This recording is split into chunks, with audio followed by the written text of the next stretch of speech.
అన్నదాత అన్నదాత మీ అన్నదాత చెమటోడ్చి ఆహారాన్నందించే రైతన్నా అనునిత్యం నీ కండదండగా నిలిచే నేస్తం ఎవరన్నా అన్నదాత అన్నదాత మీ అన్నదాత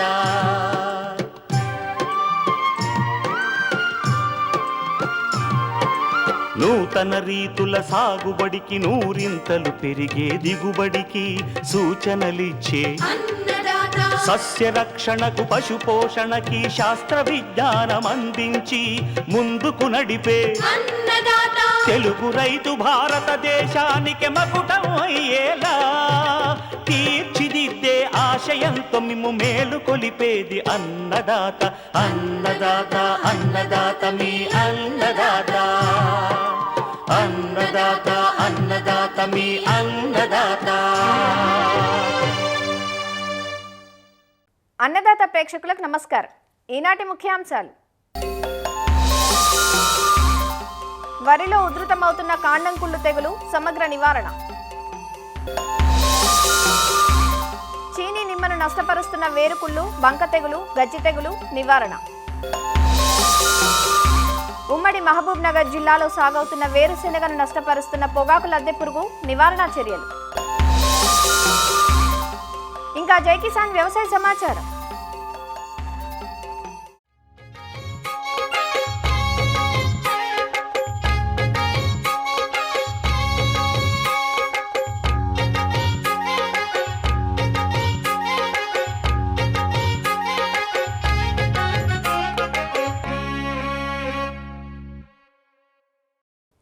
ఉభయ తెలుగు రాష్ట్రాల్లో ఆగస్టు, సెప్టెంబర్, అక్టోబర్ మాసాల్లో కురుస్తున్న భారీ నుంచి అతి భారీ వర్షాలు పలు పంటలకు అమిత నష్టాన్ని కలిగిస్తున్నాయి. ఇలా ఎడతెరిపి లేకుండా కురిసిన వర్షాల వల్ల పంటల్లో చీడపీడల ఉధృతి పెరుగుతోంది. గోదావరి జిల్లాల్లో సాగు చేసిన వరి పైరులో కాండం కుళ్ళు తెగులు ఆశించి తీవ్ర నష్టం చేస్తోంది. మొక్కలు మొదలకు కుళ్ళిపోవడం వల్ల పంట పనికి రాకుండా పోతోందంటూ రైతులు వాపోతున్నారు. వరిలో కాండం కుళ్ళు తెగులు నివారణకు చేపట్టాల్సిన చర్యల గురించి ఆచార్య ఇంజనీరింగ్ వ్యవసాయ విశ్వవిద్యాలయం పశ్చిమ గోదావరి జిల్లా మారుటేరు ప్రాంతీయ వ్యవసాయ పరిశోధనా స్థానం శాస్త్రవేత్త భరత్ చంద్ర నుంచి తెలుసుకుందాం. ఇప్పుడు మనం మాట్లాడుకునేది వరిలో కాండం కుళ్ళు తెగులండి. స్క్లెరోషియం ఒరైజీ అనే శిలీంధ్రం ద్వారా ఇది వ్యాప్తి చెందడం జరుగుతుందండి. ప్రతికూల పరిస్థితుల వల్ల ఈ తెగులు ఈ మధ్య కాలంలో బాగా రైతులకు దిగుబడి తగ్గించగా గమనించడం జరిగింది. ఈ తెగులు ముఖ్యంగా భూమి ద్వారా వ్యాప్తి చెందుతుంది. ముఖ్యంగా చౌడు భూములు, నిస్సారవంతమైన భూములు, రైతులు ఎక్కువగా మురుగునీరు పోని భూముల్లో కానీ సౌకర్యవంతమైన సాగునీరు లేని భూముల్లో చేసినట్లయితే ఈ తెగులు ముఖ్యంగా వచ్చే అవకాశం ఎక్కువగా ఉందండి. ముఖ్యంగా రైతులు వరి తర్వాత వరి నాటుకునే వాళ్ళు ఎక్కువగా ఉన్న వాళ్ళ పంటల్లో ఎక్కువగా కనపడించడం జరుగుతుంది. ముఖ్యంగా ఈ లక్షణాలు చూసినట్లయితే వరి పొలంలో చాలా మొక్కలు ఎండిపోతూ ఉంటాయండి. పొలం మొత్తం తిరిగినట్లయితే పొలం ఎండిపోయినట్టుగా గమనిస్తుంది. మనం దగ్గరికి వెళ్ళి ఆ పొలం యొక్క దుబ్బులు కానీ కనుపులు కానీ చూసినట్లయితే, కనుపులు చీల్చి చూసినట్లయితే కనుపులు లోపల చిన్న చిన్న నల్లటి మచ్చలు ఏర్పడుతాయండి. దీన్ని స్క్లెరోషియా అని అంటారు. ఆ కనుపుల దగ్గర మీరు చూసినట్లయితే నల్లని గుజ్జులాగా కారుతూ ఉంటుంది. ఆ గుజ్జు దగ్గర మొక్క వదిలిపోయి చనిపోతుందండి. దీన్నే కాండం కుళ్ళు తెగులు అంటారు. కాండం దగ్గర కుళ్ళిపోయి జరగడం వల్ల వస్తుంది. నల్లటి మచ్చలు నీటికి దగ్గరగా ఉండే నీటి మట్టానికి దగ్గరగా ఉన్న దగ్గర మీరు చూడొచ్చు. ముఖ్యంగా ఈ తెగులు ఇదివరకు ఓన్లీ మన గోదావరి డెల్టా ప్రాంతానికి మాత్రమే పరిమితమై ఉండేది. కానీ ఈ మధ్య కాలంలో ఏమైందంటే ఇది అన్ని వరి పండించే ప్రాంతాల్లో బాగా రావడం కూడా మేము గమనించడం జరిగింది. సాగునీరు ద్వారా జనరల్గా ఈ తెగులు ఒక పొలం నుంచి వేరే పొలంలోకి వెళ్తుంది. రెండోది వచ్చేటప్పుడు విత్తనం అండి. విత్తనాన్ని అంటుపెట్టుకుని ఈ శిలీంధ్రం ఒక పొలం నుంచి వేరే పొలానికి వెళ్తుంది. మరి మూడోది వచ్చేటప్పటికి అవశేషాలు అండి, పంట అవశేషాలు. గత పంటలో మీరు ఏవైతే మొదలు వదిలేశారో రైతులు అవశేషాల్లో ఉండి నెక్స్ట్ వచ్చే పంటకి అవి కూడా ట్రాన్స్మిట్ చేయడానికి అవకాశం ఎక్కువగా ఉంటుంది. మరి ముఖ్యమైనది ఏంటంటే సాగునీరు. ఎప్పుడైతే రైతులు మన పొలంలోకి వచ్చే సాగునీరు మురుగునీరుకు వేరు కాలువలు చేసుకోలేకపోతే ముఖ్యంగా ఈ కాండం కుళ్ళు తెగులు వచ్చే అవకాశం ఉంది. అందుకే రైతు సోదరులు గమనించాల్సింది ఏంటంటే మురుగునీరుకి సాగునీరుకి రెండింటికి వేరువేరు కాలువలు ఏర్పాటు చేసుకున్నట్లయితే ఈ తెగులు కొంతవరకు మనం తగ్గించవచ్చు. ముఖ్యంగా మీరు చూసినట్లయితే ఆయకట్టు ప్రాంతాన్ని మొదట ఉన్న వ్యక్తులు కానీ రైతులు కానీ జనరల్గా ఏం చేస్తారంటే వాళ్ళ పొలంలో నీరు పెట్టుకుంటారు, సాగునీరు. అందులో ఆ పొలంలోంచి మళ్ళీ వేరే పొలంలోకి వెళ్ళేటప్పుడు అది మురుగునీరులోకి వెళ్తుంది. రైతులు ఎప్పుడైనా మురుగునీరు కానీ పొరపాటున మనం పొలంలో కానీ నీరుకి మనం పెట్టుకున్నట్లయితే దాని ద్వారా తెగులు వచ్చే అవకాశం చాలా ఎక్కువగా ఉంది. ఆయకట్టుకు చివరిగా ఉన్న ప్రాంతంలో ఉన్న రైతులు కూడా ఎక్కువగా ఈ నీరుని ఎక్కువ రోజులు స్టోర్ చేసుకోవడం అవుతుంది. దాని ద్వారా కూడా ఈ తెగులు ఎక్కువగా వచ్చే అవకాశం ఎక్కువగా ఉందండి.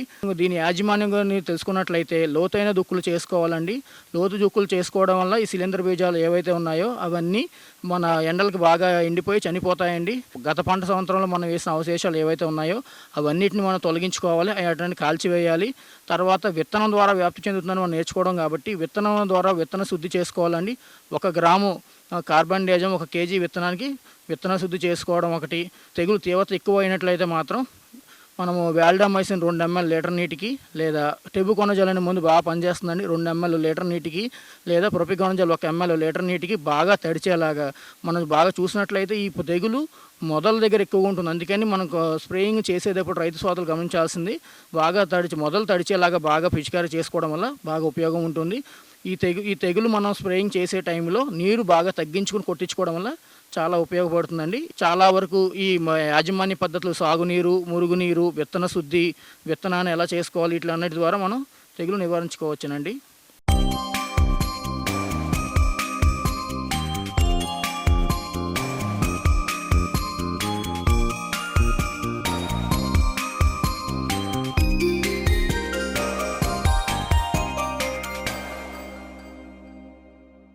వేరుశెనగ నూనె గింజల పంటల్లో అధిక విస్తీర్ణంలో సాగయ్యే పంట.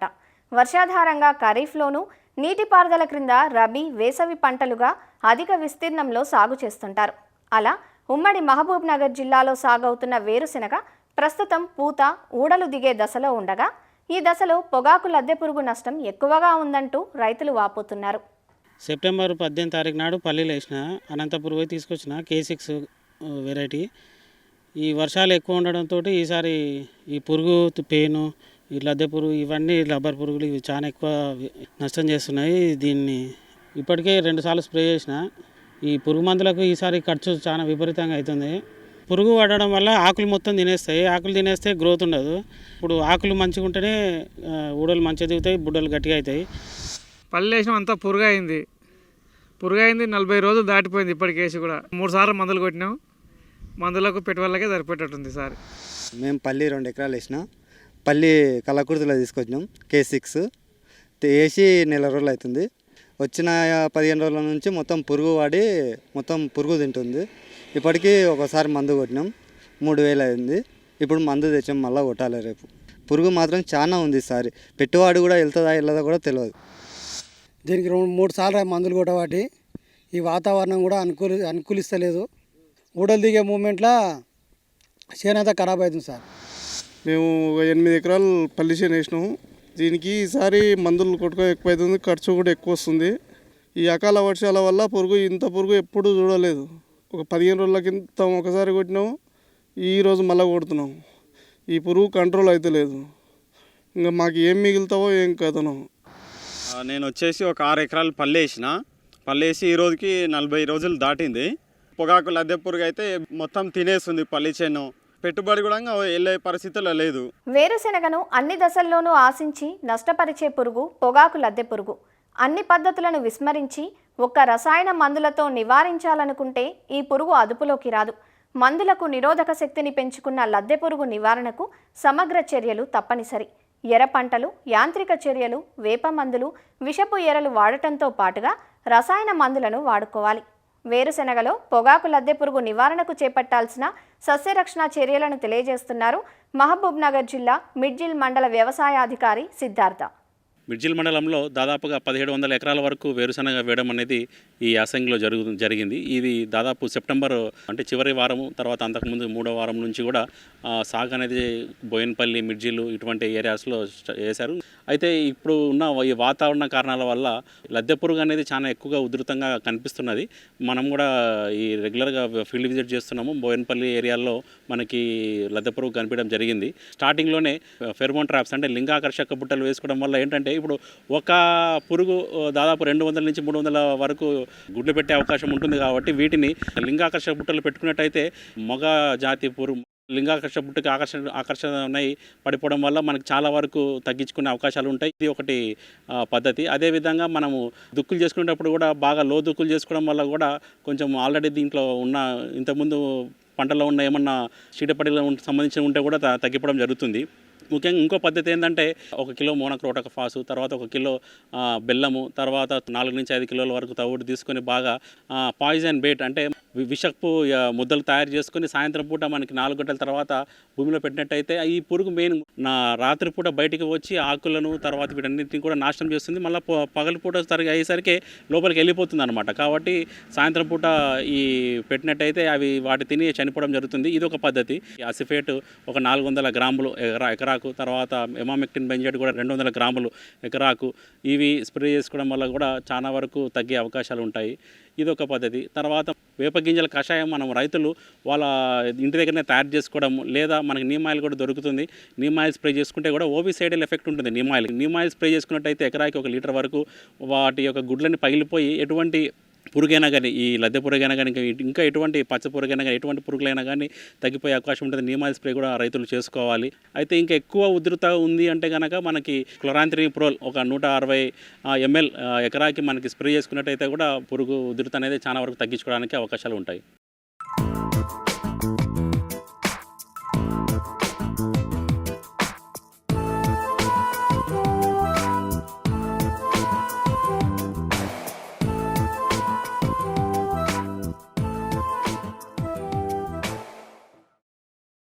తెలుగు రాష్ట్రాల్లో అధిక విస్తీర్ణంలో సాగవుతున్నాయి చీనీ నిమ్మ తోటలు. ఈ మధ్యకాలంలో ఈ తోటల్లో తెగుళ్ల బెడద ఎక్కువగా ఉంటుంది. 30 నుంచి 40 ఏళ్ల పాటు ఫలసాయాన్ని ఇవ్వాల్సిన తోటలు తెగుళ్ల కారణంగా క్షీణించి 10 నుంచి 15 ఏళ్లకు మించి నిలబడటం లేదు. వీటిలో కాయ నాణ్యతను, దిగుబడులను తగ్గించేవి కొన్నైతే చెట్లను నిలువునా ఎండిపోయేలా చేసే ప్రమాదకరమైన తెగుళ్లు మరికొన్ని. సాధారణంగా చీనీ నిమ్మ తోటల్లో గజ్జి తెగులు, బంకకారు, వేరుకుళ్ళు తెగుళ్లు ప్రమాదకరంగా పరిణమిస్తాయి. ఈ తెగుళ్లను ముందుగానే గుర్తించి నివారణ చర్యలు చేపట్టాల్సిన అవసరం ఉంటుంది. లేనట్లయితే చెట్టు ఎండిపోయి చనిపోతాయి. చీనీ నిమ్మలో వేరుకుళ్ళు, బంక తెగులు, గజ్జి తెగులు లక్షణాలు, నివారణకు చేపట్టాల్సిన చర్యల గురించి సూచిస్తున్నారు పార్వతీపురం ఉద్యాన కళాశాల అధ్యాపకురాలు డాక్టర్ ఎన్ ఝాన్సీరాణి. ఈరోజు చీనీ నిమ్మ తోటలలో వచ్చే తెగుళ్ళు, వాటి యాజమాన్యం గురించి తెలుసుకుందాం. మొదటగా వేరుకుళ్ళు తెగుళ్ళు చూసుకున్నట్లయితే ఈ వేరుకుళ్ళు తెగుళ్ళు ఎక్కువగా చీనీ, నిమ్మ రెండిటిలోనూ వస్తుంది. నిమ్మ మొక్కల్లో వేరుకుళ్ళు తెగులు సోకిన వెంటనే మొక్క అనేది చనిపోదు. ఒక 2-3 సంవత్సరాల తర్వాత చనిపోతుంది. అదే చీనీ మొక్కల్లో అయితే ఈ తెగులు సోకిన వెంటనే మొక్క అనేది క్షీణించిపోయి చనిపోతుంది. లక్షణాలు చూసుకున్నట్లయితే వేరు భాగము మరియు కాండం మొదలు భాగము కూడా బాగా కుళ్ళిపోయి వేరు నుంచి కుళ్ళిన వాసన అనేది వస్తూ ఉంటుంది. వేరు మొత్తం కుళ్ళిపోవడం వల్ల నీరు మరియు పోషక పదార్థాలు అనేది భూమి నుండి మొక్క తీసుకోవడంలో కష్టమైపోయి మొక్క ఎండిపోతుంది. మొదటగా లక్షణాలు అనేవి ఎండాకాలంలో గుర్తిస్తాము.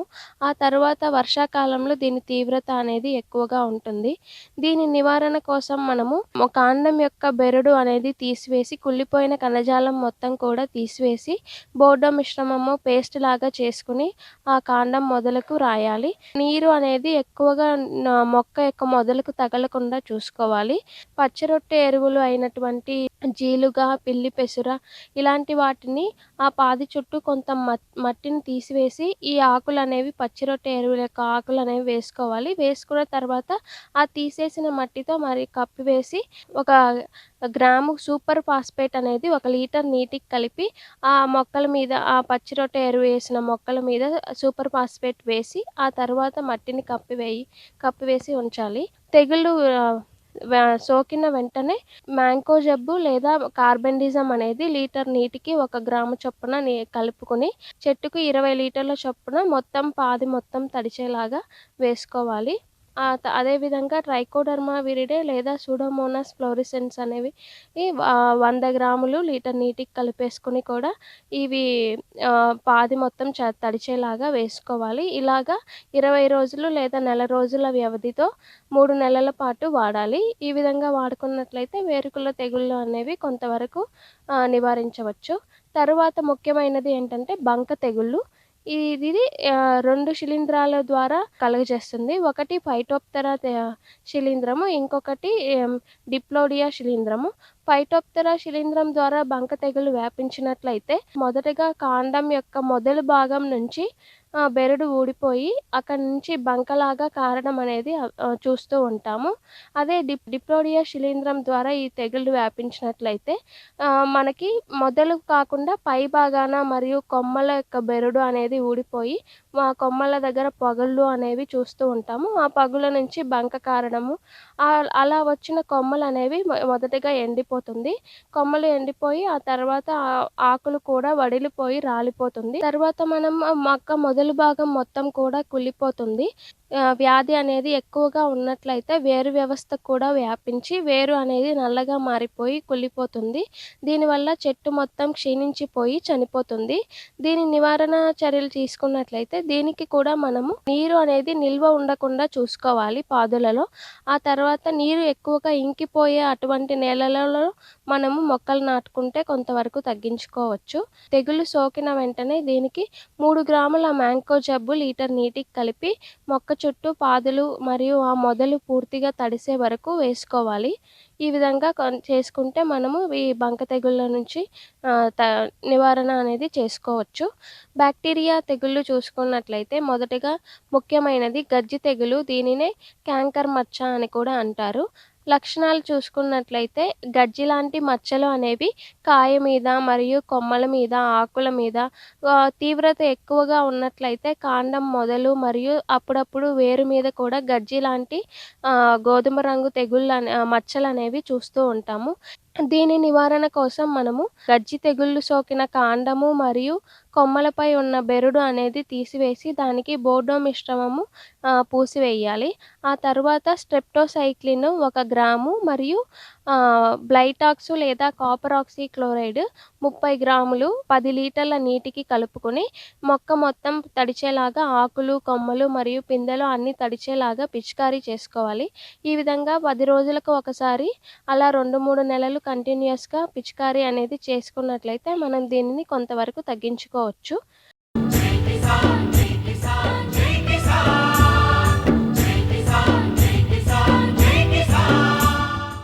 వ్యవసాయ సమాచారం ఇప్పుడు జై కిసాన్లో చూద్దాం. నంద్యాల జిల్లా ప్రాంతీయ వ్యవసాయ పరిశోధనా స్థానంలో షెడ్యూల్డ్ కులాల ఉప ప్రణాళిక కింద రైతులకు శనగ విత్తన పంపిణీ, ఉపకరణాలు అందజేశారు. పప్పు ధాన్యాల ఉత్పాదకతను పెంచే దిశగా ప్రధానమంత్రి ప్రవేశపెట్టిన స్వయం సమృద్ధి మిషన్లో భాగంగా జిల్లాలో శనగ ఉత్పాదకతను పెంచే దిశగా అధికారులు చర్యలు చేపట్టారు. నూతన వంగడాలను రైతులకు అందించడంతో పాటు సమావేశం ఏర్పాటు చేసి సాగు సూచనలు సైతం అందించినట్లు అధికారులు వివరించారు. ప్రధానమంత్రి గారు ప్రవేశపెట్టినటువంటి పప్పు ధాన్యాలలో యొక్క విస్తీర్ణాన్ని పెంచాలి అని ఒక మిషన్ లాంచ్ చేయడం జరిగింది. దాంట్లో భాగంగానే మనం ఇప్పుడు ప్రస్తుతం ఉన్నటువంటి 294 లక్షల హెక్టార్లో ఉన్న పప్పు దినుసుల ఏరియాను 20-30-31లో దాదాపుగా 314 లక్షల హెక్టార్లకు పెంచి దిగుబడిని 2 అంతలుగా పెంచాలి అన్న ఉద్దేశంతో చర్యలు ఇవన్నీ కూడా చేపట్టడం జరిగింది. దాదాపుగా 100 జిల్లాల్లో కూడా ఆ యొక్క కార్యక్రమం ప్రవేశపెట్టడం జరిగింది. అలాగే మన దగ్గర కూడా మన రాష్ట్రంలో ఈ ప్రాంతీయ వ్యవసాయ పరిశోధన నంద్యాలలో కూడా ఈ సంవత్సరం ఇచ్చేటటువంటి ఆ బడ్జెట్ను అనుకూలంగా 20 మంది రైతుల్లో దాదాపుగా అధునాతన విత్తనాలు, మిగతా ఇన్పుట్స్ అన్నీ కూడా ఇచ్చి వారి యొక్క పనుల ఫ్రంట్ లైన్ డెమాన్స్ట్రేషన్ నిర్వహించడం జరుగుతుంది. ఎస్సీ సబ్ ప్లాన్ కింద ఈ యొక్క పప్పు శనగలో అధునాతనమైనటువంటి నూతన వంగడాన్ని వాళ్ళకి ఇవ్వడం జరుగుతుంది. దాంతోపాటు మిగతా ఇన్పుట్స్ అయినటువంటి విత్తన శుద్ధికి సంబంధించిన మందులు అయితేనేమి, ఎరువులు అయితేనేమి, అలాగే పురుగు తెగుళ్ళు వచ్చినప్పుడు దాన్ని ఆశించినప్పుడు ఎలాంటి చర్యలు చేపట్టాలి, ఎలాంటి మందులు పిచికారి చేయాలనేది దానికి కూడా సంబంధించినటువంటి ఇన్పుట్స్, అలాగే వాళ్ళకి లైవ్లీహుడ్, వాళ్ళ యొక్క జీవనము విధానంలో కొంత మార్పు, కొంత మెరుగుపరచడానికి ఎందుకంటే ఇవి కొంచెం పంట వేసినప్పుడు ఇవన్నీ పిచికారు చేయాలి అని అంటే కొంచెము ఇన్స్ట్రుమెంటు, తర్వాత పంటను కోసి ఆరబెట్టుకోవాలంటే వాళ్ళకి కావాల్సిన పట్టలు ఇవన్నిటి కూడా, తర్వాత ఒక బ్యాటరీ ఆపరేటెడ్ స్ప్రేయర్ కూడా వాళ్ళకి ఇవ్వడం జరిగింది. రెండవది వీళ్ళని అభివృద్ధి పరిచి వాళ్ళ యొక్క జీవన విధానాన్ని మెరుగుపరచడం అనేది రెండవ విధానము. తద్వారా వాళ్ళు నాణ్యవంతమైన పంటను తీసి ఇంకా ఉత్తరోత్తర అభివృద్ధి చెంది వాళ్ళ యొక్క జీవన శైలిలో మార్పు తీసుకొని రావడానికి అవకాశం ఉంటుంది. కాబట్టి ఇది మన ప్రభుత్వం ప్రవేశపెట్టినటువంటి, సెంట్రల్ గవర్నమెంట్ ప్రవేశపెట్టిన దాంట్లో భాగంగా ఇన్పుట్స్ ఇవన్నీ కూడా ఇవ్వడం జరిగింది. ఉమ్మడి ఖమ్మం జిల్లాలో అత్యధికంగా పత్తి ఎగుమతి చేసే జూలూరుపాడులో మార్కెట్ యార్డ్ లేక రైతులు అవస్థలు పడుతున్నారు. ఏనుకూరు మార్కెట్ యార్డు పరిధిలో ఉన్న ఈ ప్రాంతానికి 10 ఏళ్లుగా ఉప మార్కెట్ సదుపాయం ఉండటంతో కొంత అనుకూలించినా ఈ ఏడాది అది కూడా లేకపోవడంతో ఇక్కడ రైతులు దూర ప్రాంతాలకు వెళ్లి దిగుబడులు విక్రయించాల్సి వస్తోంది. ప్రభుత్వం ఇక్కడ శాశ్వత మార్కెట్ యార్డుకు 10 ఎకరాల స్థలం కేటాయించి 3.5 కోట్ల నిర్మాణాలకు కేటాయించినా నేటి వరకు పనులు ప్రారంభం కాలేదు. సీజన్ ఆరంభమైన నేపథ్యంలో పత్తి విక్రయాలకు ఇబ్బంది పడాల్సి వస్తోందంటూ రైతులు ఆందోళన చెందుతున్నారు. నేను 8 ఎకరాలు పత్తి వేసాను. ఆ పత్తి తీసుకొని ఖమ్మము, సుధానగరం వెళ్ళాలంటే వెనక పనులు ఆగిపోతే ఇబ్బందిగా ఉంటుంది మాకు. అదే జులూరుపాడులో మార్కెట్ ఉంటే మాకు అనుకూలంగా ఉంటుందండి. 50 పెంచినా 100 పెంచినా మాకు రేటు తెలిసిద్ది, ఎట్టమ్మాలనేది కూడా మాకు అర్థమవుతుందండి. మార్కెట్ లేకపోవడం వల్ల మాకైతే చాలా బాధాకరం అయితే ఉంటుందండి. ఇక్కడ మాకు మార్కెట్ లేకపోవడం వల్ల చాలా ఇబ్బందులు ఎదురవుతున్నాయి. కౌంటర్లు అక్కడక్కడ పెట్టారు కానీ వాళ్ళు అడిగిన రేటుకి ఇవ్వాల్సి వస్తుంది. ఇక్కడ మార్కెట్ లేకపోవడం వల్ల పక్కనున్న ఏనుకూరు కానీ సుధానగరాన్ని తీసుకొని వెళ్లాల్సి వస్తుంది. అదే ఇక్కడ మార్కెట్ ఉంటే మాకు ఇక్కడ అమ్ముతాం లేదా ఇంట్లో అయినా ఉంచుకోగలుగుతాం. ఇప్పుడు ఇక్కడ మార్కెట్ లేకపోవడం వల్ల వేసుకొని వెళ్తాను, కానీ వేసుకొని వెళ్ళిన సరుకుని ఆడ ఎంత అడిగితే అంత అమ్ముకొని రావాల్సి వస్తుంది. కాబట్టి మాకు ఇక్కడ మార్కెట్ కావాలి. ఈ సంవత్సరం అధిక వర్షపాతం వల్ల పత్తి చాలా దిగుబడి లాస్ అయిపోయాం. కానీ ఇంతకుముందు 10 సంవత్సరాల క్రితం ఎప్పుడు ఇక్కడే శాశ్వత మార్కెట్ ఉండటం వల్ల ఇక్కడే మేము అమ్ముకునేది. కానీ ఈ సంవత్సరం శాశ్వత మార్కెట్ అని ఇంత మట్టుకు మార్కెట్ పనులు జరగట్లేదు ఇక్కడ. అయితే దూర ప్రాంతాలకు వెళ్ళి మేము పత్తి అమ్ముకోవాల్సి వస్తుంది. అందుకని శాశ్వత మార్కెట్ తొందరగా గవర్నమెంట్ ఆదేశాల మేరకు పూర్తి చేయాలని నా విన్నపం. జులూరుపాడు మండలంలో మార్కెట్ లేక రైతులు ఇబ్బంది పడి అక్కడక్కడ తిరిగి అటు ఇటు అమ్మాలంటే చాలా ఇబ్బంది పడుతున్నారు. ఖమ్మం పోవాలి వస్తుంది, ఇటు సుధానారాయణ పోవాలా, లేకపోతే కొత్తగూడెం పోవాలా. మార్కెట్ జులూరుపాట్లు ఉంటే జులూరుపాట్లో 10 మంది గారగాలు ఒకేసారి ఉండటంలో రైతుకి ఎంతో మంచిగా ఉండేది. ఈ రాపోవటంలో అక్కడక్కడ కమటర్లో పెట్టుకుంటే ఎవరి దారి వాళ్ళే కొంటే మాకు రైతులకి గిట్టుబాటు కాదు. అది మార్కెట్ ఏర్పాటుకు ఇప్పటికే నిధులు మంజూరైన నేపథ్యంలో యార్డు పనులను వీలైనంత త్వరలో ప్రారంభించేలా ప్రయత్నాలు ముమ్మరం చేస్తామంటూ స్థానిక ఎమ్మెల్యే మాలోతు రామ్దాస్ నాయక్ వివరించారు. ఈ మార్కెట్ దినదినాభివృద్ధి జరగాలని చెప్పేసి కోరుకుంటూ ఈ మార్కెట్కి రావాల్సిన అన్ని అవకాశాలు ప్రభుత్వం ద్వారా కల్పించి దీంట్లో జూలూరుపాడు మండలం కూడా ఈ మార్కెట్కి ఏఎంసీలో కలిసి ఉన్న నేపథ్యంలో ఇదంతా పూర్తిగా 100% వ్యవసాయ సంబంధించిన రైతులు, వ్యవసాయ కూలీలు, వేరే పరిశ్రమలు కానీ లేని ప్రాంతం ఇది. కాబట్టి అక్కడ కూడా పెద్ద ఎత్తున పత్తి పండుతూ ఉంది. జూలూరుపాడికి కూడా అటు నుంచి సుయాద్ నగర్ నుంచి చండుగఢ్ నుంచి పెద్ద ఎత్తున పత్తి వచ్చి మార్కెట్ జరుగుతున్న పరిస్థితి ఉంది. కాబట్టి ప్రభుత్వంతో మాట్లాడి జూలూరుపాడు కూడా కొత్త మార్కెట్ని రైతులకు వెసులుబాటు ఉండే విధంగా, రైతులకు అందుబాటులో ఉండే విధంగా జూలూరుపాడు మార్కెట్ని కూడా ఏర్పాటు చేయబోతున్నాం. కొద్ది రోజుల్లో ఆ కమిటీని కూడా ఇస్తున్నాం అని చెప్పేసి తెలియజేస్తా ఉన్నాం. స్థానికంగా మార్కెట్ ఏర్పాటైతే దూరాభారం తగ్గుతుందని, అలానే పంటకు మద్దతు ధర దక్కే అవకాశం సైతం ఉంటుందంటూ రైతులు చెబుతున్నారు. మార్కెటింగ్ శాఖ అధికారులు ప్రత్యేక దృష్టి సారించి పనులు వేగవంతం చేయాలని విజ్ఞప్తి చేస్తున్నారు. మరిన్ని విభిన్న అంశాలతో రేపటి అన్నదాతలో మళ్ళీ కలుసుకుందాం. నమస్కారం. అన్నదాతలు తమ సందేహాలు, సమస్యలను 1800-425-4085 టోల్ ఫ్రీ నెంబర్లో ఉదయం 10 గంటల నుంచి 11 గంటల మధ్య పని దినాలలో సంప్రదించగలరు.